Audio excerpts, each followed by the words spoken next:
So when I say stressed, you probably think that it's a bad thing. So stress can actually be a good or a bad thing. It just depends on what type of stress we're talking about. So there's two types of stress: chronic and acute stress. So acute is short term, chronic is long term. So chronic stress is the type of stress that can have negative impacts on the body, and we really want to avoid chronic stress. Acute stress then is the stress we have acute stresses every day in normal life, and when the body is stressed, what happens is we go into what's called a fight or flight response. So this is what happens is your hormones, like in particular like cortisol, adrenaline, they will elevate, and they will send kind of signals to the brain to respond to this stress. So acute stress can actually be good, whereas chronic stress then is over the long term. It can cause kind of problems with digestion, and your immune system can overtrain. This comes down to chronic stress. So the cortisol then is known as the stress hormone. So chronic elevated levels of cortisol is bad, but once again it depends on how long. So acute elevations in cortisol is actually probably a good thing. So when we're training, we actually want to stress the body when we're training, because we're trying to break down muscle, we're trying to improve, get stronger. So we actually, when we train, we do get an acute stress, so our hormone levels, cortisol, adrenaline, stuff like that will actually elevate and give us that boost in energy that we want. But then as soon as we stop training, we want those stress levels to come back down to baseline. So with chronic stress, those hormone levels go up and they stay there for a long time. That's when problems will arise.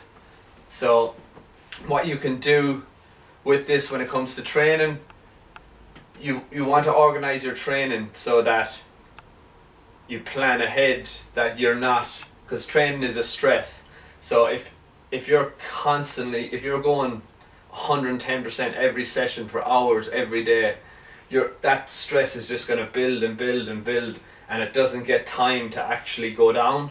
So that's when you're starting to move into this chronic stress, that actually has negative impacts on your training. Your performance will suffer. You're just not recovering.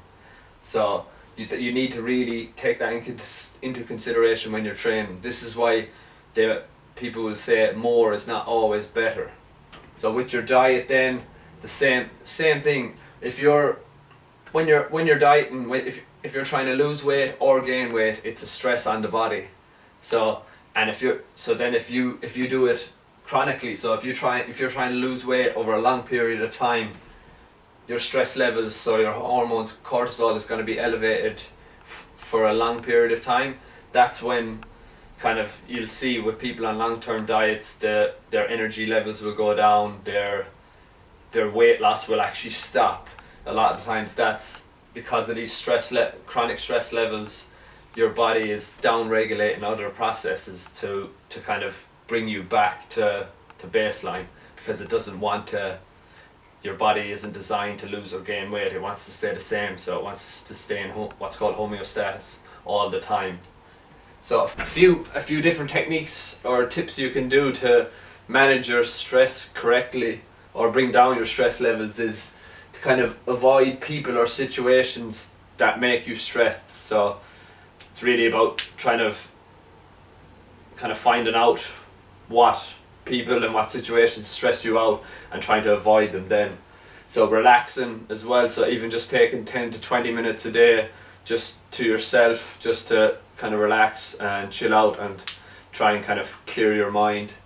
So good quality sleep is really important for bringing down your stress levels. Meditation and stretching also they're basically relaxation techniques and organization. So once you're more organized, once you have your day planned ahead, it really takes away a lot of stress for you. So just becoming more organized with your general life will bring down your stress. And then training and diet is planning them out properly so that you're going through different phases of kind of different intensities. So for training, you can have periods of low intensity and high intensity just to balance out that stress. Same with diet, you don't want to be either losing or gaining weight for a really long period of time. So you've got no face, you've got no ground. That's fucking awesome, mate. Yeah,